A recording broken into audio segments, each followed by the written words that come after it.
현대인들은 무언가에 붙잡혀 있습니다. 자유인인 것처럼 보이지만 자유하지 못한 모습들이 곳곳에 있는데요. 심각한 경우에는 중독의 수준까지 이런 경우도 많습니다. 이 땅에는 대체적으로 200가지 정도의 중독이 있대요. 알코올, 도박, 마약, 그리고 인터넷, 이 네 가지를 4대 중독이라고 합니다. 이 대표적인 4대 중독 외에도 일 중독, 쇼핑 중독, 성형 중독, 성 중독, 이루 헤아릴 수 없는 많은 중독들이 있습니다.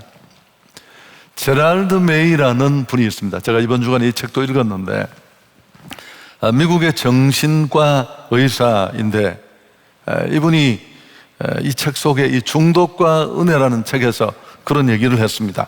모든 사람의 95%는 무언가에 중독되어 있고 나머지 5% 정도가 중독되어 있지 않다. 그 다음 말이 충격적입니다. 그런데 나는 그 5%를 만나보지 못했다, 지금까지. 95% 정도의 사람들은 내가 자유롭고 내 의지대로 산다고 생각하지만 중독되어 있고, 겨우 5% 정도 남짓 자유로운데, 제럴드 메이는 아직 그런 사람 내가 만나보지 못했다. 우린 중독하면 무슨 홈리스, 불량자, 노숙자, 자기 삶을 형편없이 무너뜨린 사람을 먼저 떠올릴 수 있는데, 그런 사람은 10%, 20%입니다. 멀쩡한 데 붙잡혀 있는 8, 90%가 우리 주변에 있고 나일 수 있다는 겁니다. 우리 누구도 중독으로부터 자유롭지 못합니다. 오늘 이 말씀은 참 그리스도인과 그렇지 않은 거짓 그리스도인을 판별하는 법을 본문이 소개합니다. 결정적인 게 뭘까요? 무엇이 그들의 삶을 지배하고 있느냐?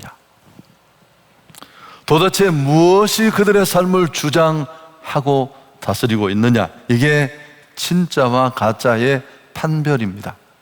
오늘 내가 어느 공간에 누구를 예배하느냐라는 건 주변적인 거예요. 내 삶을, 내 인격을, 내 인생을 누가 주도하고 있느냐? 거짓 신앙의 특징을 17절에 이렇게 소개합니다. 이 사람들은 물 없는 샘이요 광풍에 밀려가는 안개니 그들을 위하여 캄캄한 어둠이 예비되어 있다. 샘은 샘인데 물이 없어요. 광풍에 밀려가는 안개는 어떻습니까? 구름은 많은데 비가 오지 않습니다.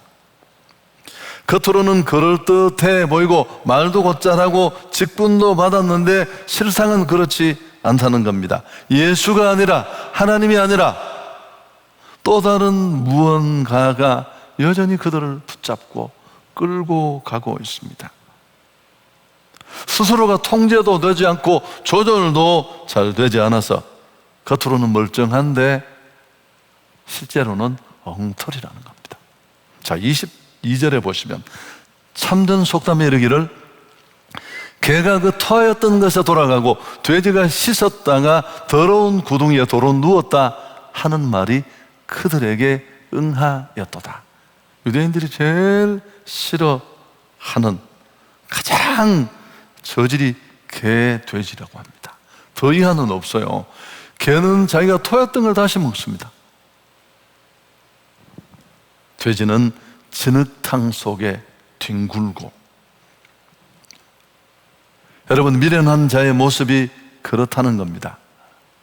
신앙을 가졌다고 말하지만 여전히 예전에 그를 잡고 있던 그것으로부터 벗어나지 못하고 미적거리면서 개가 토한 것 같은 자리에 또 들어가는 그런 부끄러운 인생. 여러분, 이게 바로 중독입니다. 중독. 오늘 이 시간에는 중독이 어떤 게 있느냐, 중독의 정의는 뭐냐, 이런 얘기보다는 진리의 복음 안에서 우리가 정말 자유를 누리는 그런 실제적인 대안을 한번 찾아봤으면 합니다. 우선 첫째, 자신의 중독을 인정하는 게 첫 번째 중독으로부터 벗어나는 스텝이에요.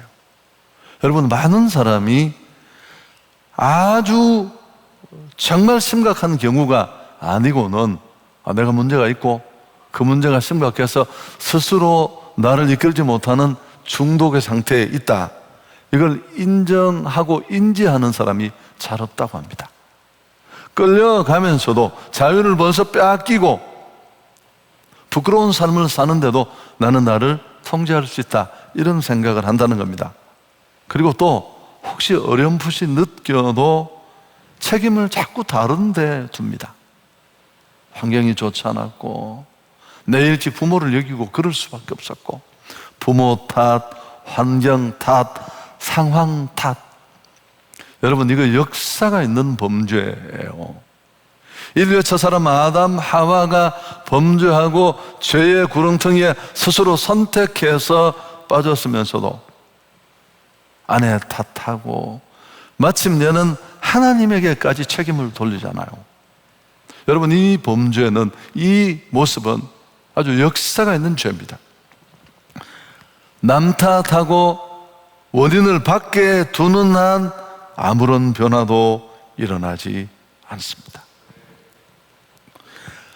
내가 오늘 안고 있는 이 문제가 내게 있다고 여기지 않는 한 나는 이 절망으로부터, 이 부자유함으로부터 벗어날 수 없습니다. 잠언 19장 3절에 사람이 미련함으로 자기 길을 굽게 하고 마음으로 여호와를 원망하느니라. 설사 환경이 무너져서 그래도 선택의 결정권은 내게 있는 것입니다. 자, 그렇다면 앞에도 조금 얘기를 했지만 중독이 어떤 것인지를 좀 알면 자신에게 한번 적용해 볼 수 있지 않겠습니까? 영어로 중독을 어딕션이라고 하는데, 이 어원이 라틴어 어디코라는 데서 유래했습니다. 양도하는 것, 포기하는 것이 이 라틴어에 있는 의도입니다. 그래서 원래 고대사에서는 감금되어 있는 노예된 사람, 감금되거나 완전히 자유를 빼앗긴 노예된 사람을 일컬을 때 이 어디코라는 단어를 썼습니다. 정리해보면 원래 내가 하고 싶고 내가 시작한 일인데 언제부터인지는 모르지만 그것이 나를 완전히 붙잡아서 포로되고 노예된 상태. 여러분, 전문가들은, 학자들은 중독을 세 가지 정도로 정의합니다. 첫째는 언어적인 정의인데 집착하고 의존하고, 두 번째 의학적 정의는 금단 현상이 있습니다. 내성도 있고요. 끊으면 못 살아요. 사회심리학적 정의는 마침내 상황이 도저히 안 되면 돈을 주고 삽니다. 이런 일탈 현상까지 가면 이건 아주 심각한 상황에 들어간 것이라고 봐야 합니다.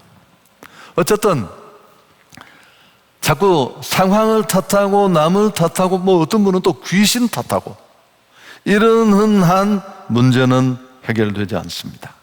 위장하거나 숨기고 덮어두면 병은 더 커지고 더 깊어집니다.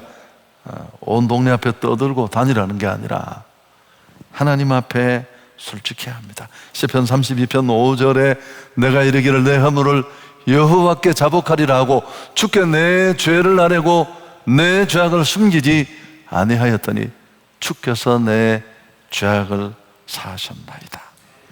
하나님, 내가 이렇게 큰 은혜를 받았는데, 하나님의 아들이 되고 딸이 되었는데, 삶의 이유와 목적을 알게 되었는데도 여전히 예전의 모습을 버리지 못하고 있습니다.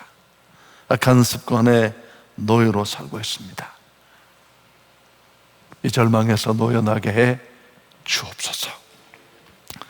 누구의 잘못이 아니라 내게 잘못이 있고 내 상황에 대한 이런 인식이 필요합니다. 두 번째, 또 하나 필요한 게 뭐냐 하면 여러분, 사람들은 왜 중독에 빠질까요? 대체적으로 두 가지입니다. 모든 문제는 이 두 가지로 다 꼭 오늘 중독만이 아닙니다만은 첫 번째는 유전 요인이 커요. 근데 그 유전과 또 환경적인 요인, 이게 상호작용 하겠지만,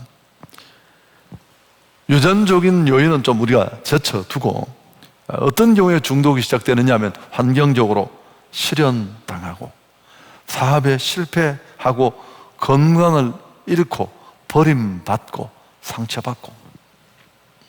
여러분, 우리 삶에 심각하게 균형이 무너진 것입니다.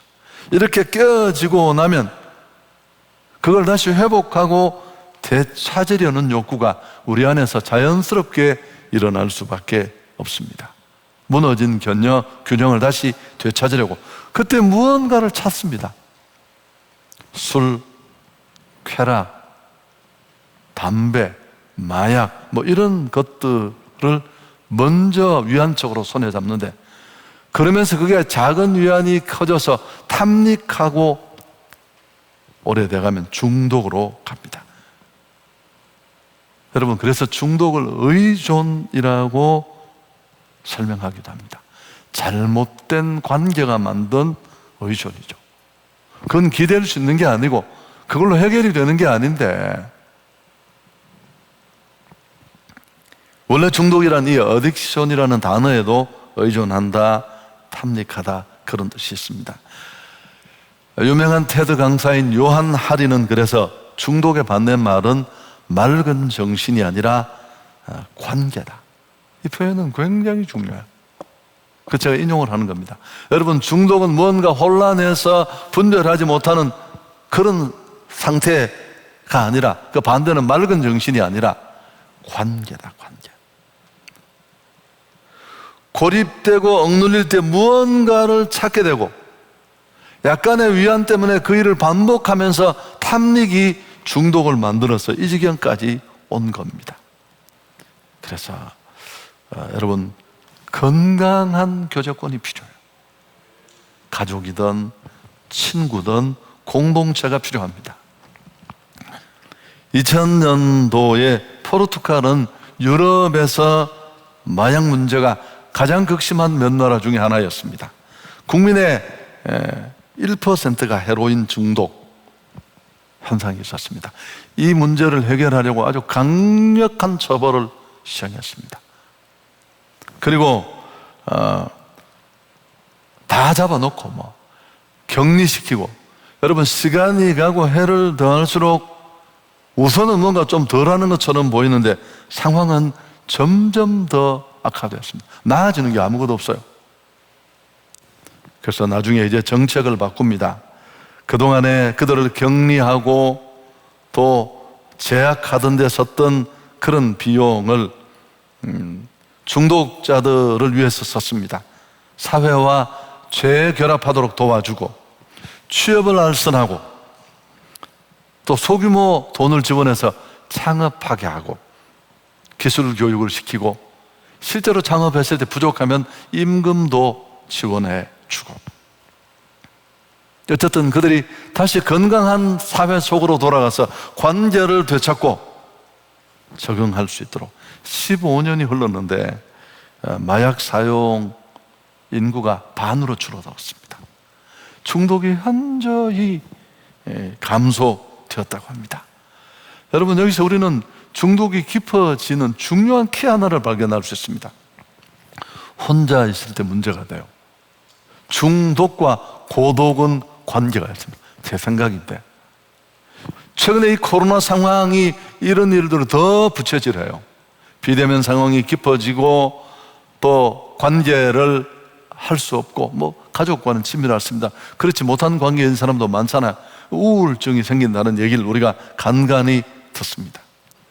브루스 알렉산더의 G공원 실험이라는 것, 제가 또 한 권의 책을 읽으면서 그 책에서 이걸 봤는데 중독 A to Z라는 이 책이 오히려 더 나은 것 같아요.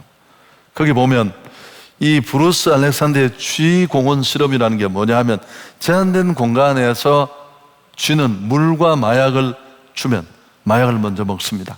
그리고 마약 중독에 빠진다고 합니다. 그런데 좋은 환경 속에, 개방된 환경 속에 충분히 먹을 것을 주고 동료 쥐들이 있으면 마약을 선택하지 않는데요.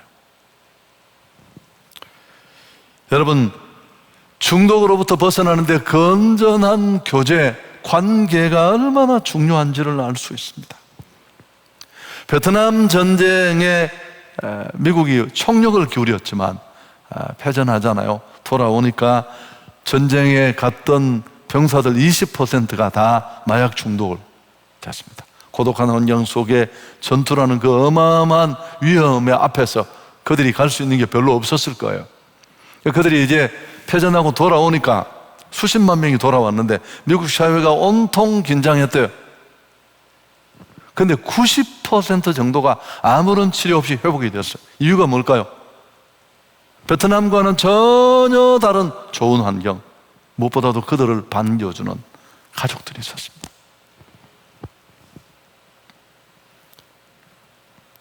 요한하리는 말합니다. 그들에게 우리가 다가가서 손을 잡고 노래를 불러주어야 한대요.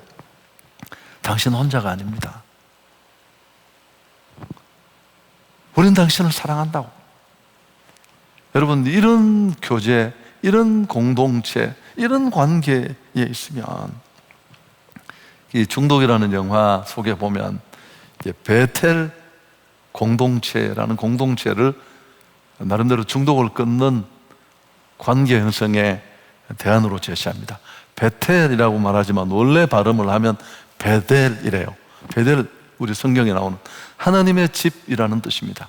중독에 빠진 사람들을 데려다가 해독, 재활, 복귀 이런 단계를 거쳐서 다시 돌려보냅니다. 1년에서 길면 2, 3년까지도 함께 공동생활을 합니다. 관계 속에서. 여러분, 이 공동체에서 1년 반을 넘기면 8, 90%가 중독으로부터 벗어납니다. 중간에 못 견뎌서 도망가는 사람도 15%, 20%는 중독을 뛰어넘는다고 합니다. 고침받은 사람들이 바텔리스트라고 해서 그 자리에 남아서 자기와 똑같은 상황의 사람들을 도와주고, 또 중독은 가정을 파괴하는데 수요 예배는 가족들까지 다 와서 예배를 드리고.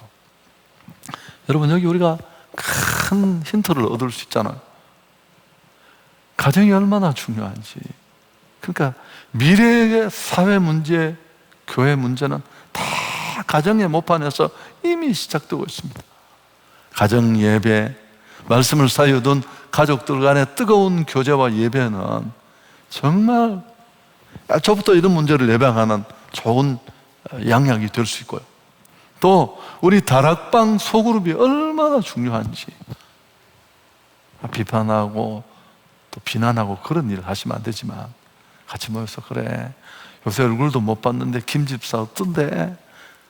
이런 한마디, 또 사랑의 케어, 이건 너무너무 가치 있는 일.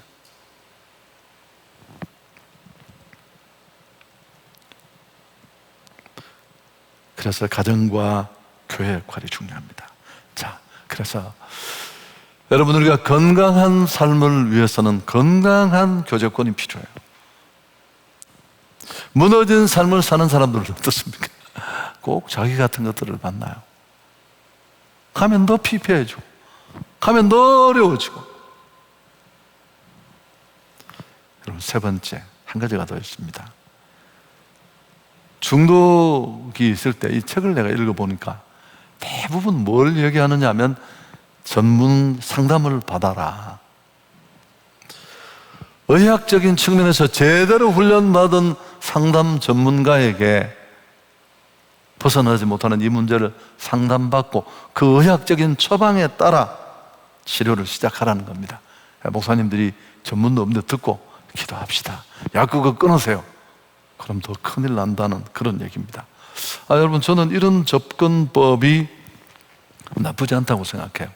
제가 비염이 좀 있었는데 평상시에는 큰 문제가 되지 않는데 설교를 할 때 제가 또 감정이 굉장히 앞서가는 사람이에요. 그럼 콧물부터 나오고 이래서 예배에 방해가 많이 돼서 제가 고민이 많았어요. 제 아내한테도 늘 또 이 피드백을 받고, 그래서 노력을 했었는데 우리 목사님 한 분이 어떤 한국에 아주 이런 일을 잘하는 의사 한 분을 소개했어요. 그분을 제가 분당 가서 만났더니만, 병원에 가서 만났더니만 별 처방이 아니에요. 그분이 제 얘기를 듣고 그거 잘 안 낫습니다 그러면서 무슨 코 청소하는 약을 소개했어요. 유튜브에 보면 누가 한다고. 그래서 나는 약간 실망스러웠습니다. 약 먹고 잘 깨끗하게 하시면 좋아집니다. 여러분, 제가 와서 며칠을 했습니다. 물 넣고 막 코 청소하고 이런 거예요. 80, 90%가 다 해결이 돼서 너무너무 자유로워졌고요. 매일매일 저는 그걸 행복하게 해요. 자, 그런데 여러분, 그래서 우리가 어떤 문제가 있든지, 그게 병이든 중독의 문제든지, 일반 은혜 속에 있는 이 치료, 상담 대단히 중요합니다. 무슨 특효약을 기다리시면 안 돼요. 그런데 문제가 뭘까요? 그럼에도 불구하고 이것만으로 회복되지 않는 사람들이 많이 있다는 겁니다. 상당수가 이런 과정을 통해 치료하고 회복되고 중독으로부터 벗어나지만 플래시백 현상이라는 것도 있대요. 2, 3년 동안 완전히 끊었는데 갑자기 미쳐서 제자리로 돌아가는 거예요. 의지의 문제만은 아니라고 합니다. 여러분, 왜 이런 일들이 생길까요? 이게 우리 한계인데 도대체 실체는 없는데 우리를 강한 손으로 잡고 끝까지 우리 마음을 빼앗고 삶을 무너뜨리는 이 힘의 근거가 도대체 뭘까? 신앙을 가진 사람이나 그렇지 않은 전문가들도 영적이라는 데 동의를 합니다. 여러분, 영적인 문제를 해결하기 위해서는 어떻게 해야 될까요? 우리 영혼이 어디서부터 시작됐는가를 생각해야 합니다. 신앙의 유무, 종교를 떠나서, 그렇다면 결국은 우리 영을 창조하신 하나님께로 가야 할 것입니다. 고장나지 않은 상태로 우리를 만드셨던 그분에게 가면 답이 있을 테니까. 그래서 하나님 앞으로 돌아갔을 때 정말 많은 사람들이 회복됩니다. 중독으로부터 병든 개인, 사회, 복음으로 치유될 수 있습니다. 진리를 알지니 진리가 너희를 자유케 하리라. 예수 그리스도의 빛, 그 십자가의 사랑, 우리 인생의 모든 허접한 관계를 다 청산하는 그리스도 예수와의 하나님과의 관계. 아버지를 잃어버려서 그런 거예요. 아버지를 잃어버려서. 진짜 사랑을 몰라서 그런 거예요. 제가 이 책을 읽으면서 이번 한 주간 고민을 하는 중에 참 멋진 표현을 하나 발견했어요. 중독은 중독으로 끊을 수 있다는 겁니다. 여러분, 진짜 우리가 하나님을 사랑하지 못하는 거예요. 진짜 그 사랑에 풍덩 빠져서 주밖에 안 보인다면 뭐 이런 게 왜 보이겠습니까? 우리 영혼에 대한 문제이기 때문에 영을 창조하신 그분이 해결할 수 있습니다. 고린도서 5장 17절 같이 한번 읽을까요? 그런즉 누구든지 그리스도 안에 있으면 새로운 피조물이라. 이전 것은 지나갔으니 보라 새 것이 되었도다. 제럴드 메이의 책을 앞부분에 읽어보면 의사이고 이걸 맨날 전문으로 하는 사람인데 이런 고백이 참 솔직합니다. 나는 중독의 속박과 은혜의 소망이 뒤섞인 삶을 매일 살고 있다. 중독의 속박, 그에 맞서는 하나님의 은혜, 그 속에 살아가고 있다. 구원 이후에도 그럴 수 있습니다. 여러분, 충분히 기도하고 포기하시면 안 돼요. 한 번에 안 되면 두 번, 두 번에 안 되면 세 번, 반드시 해결될 줄 믿습니다. 제가 증인이에요. 제가 종목을 못 밝혀서 그렇지. 여러분, 우리에게 필요한 건 노하우가 아니에요. 하나님의 능력인 줄 믿습니다. 그게 물질이든 권력이든 성이든 이걸 덮을 수 있는 더 큰 힘이 필요해요.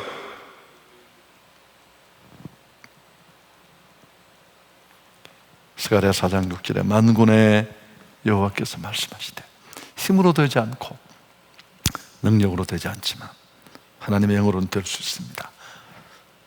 아멘. 결론을 짓습니다. 같은 상황, 같은 환경에 처해도 어떤 사람은 멀쩡해요. 비틀거리 기도했지만 또 누군가는 완전히 중독이 되어서 끌려다니고. 여러분, 사실은 가장 중요한 게 무슨 유전, 환경 떠나서 가장 중요한 건 자신입니다. 나의 선택입니다. 인류의 첫사람 아담, 하와가 그랬듯이 선택은 내 몫이에요. 죽을 것 같지만 죽지 않습니다. 그럼 죽을 각오로 끊어야 합니다. 그럴 때 하나님이 은혜를 주세요. 나는 정말 자유를 잃었고 나는 중독이 내 안에 있고 이런 상태로 살아가는 사람은 너무 부끄럽고, 여러분, 부끄러운 게 아니에요.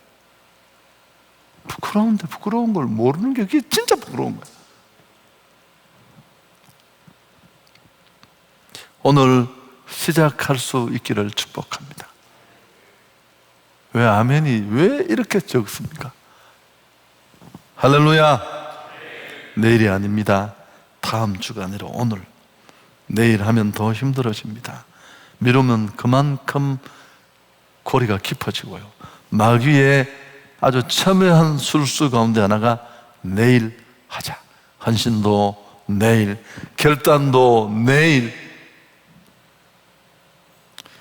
여러분, 변화를 진짜 원치 않는 사람은 변화로 갈 수도 없지만 날마다 빌미만 찾습니다. 정말 어쩔 수 없는 상황에 몰려서도 지금 오늘 당장 시작하려고 마음먹으면 새로워질 수 있습니다. 하나님이 여러분을 도우실 것입니다. 반드시 됩니다. 목사님들이 사실 상담을 잘하는 거예요. 기도합시다. 끝까지 한번 해보십시오. 하나님이 부끄러운 삶을 내려놓고 싶습니다. 진짜 자유인이 되고 싶습니다. 교회도 돕겠습니다. 그래서 여러분, 우리가 전문 상담 기관과 연결이 됐어요. 우리 주보 8면에 보면 전화번호, 이메일이 나와 있습니다. 불편하시면 이메일로 하시면 돼요. 그리고 우리 홈피에도 들어오시면 역시 또 내용이 나와 있습니다. 은혜 나눔 게시판에 다음 주부터는 이렇게 버튼을 따로 만들어 두겠습니다. 그리고 가정도 이 문제에 적극 발벗고 나서야 합니다. 우리가 건강한 가정을 만들고 관계를 개선하면 우리 아이들은 그곳에서 얼마든지 건강한 삶을 살고 또 건강한 세상을 만들고 그 역시 건강한 가정을 이룰 수 있습니다. 할렐루야. 타락, 여러분, 문제가 생기고 해결하는 것보다 예방이 더 중요해요. 약한 자들, 도움이 필요한 자들, 고독한 환경에 던져진 자들, 전화 한 통, 따뜻한 말 한마디, 한 번에 안아줌, 이런 것들이 이런 골깊은 문제들을 해결할 수 있습니다. 할렐루야. 좋습니다. 좋으신 하나님께 영광 돌리겠습니다.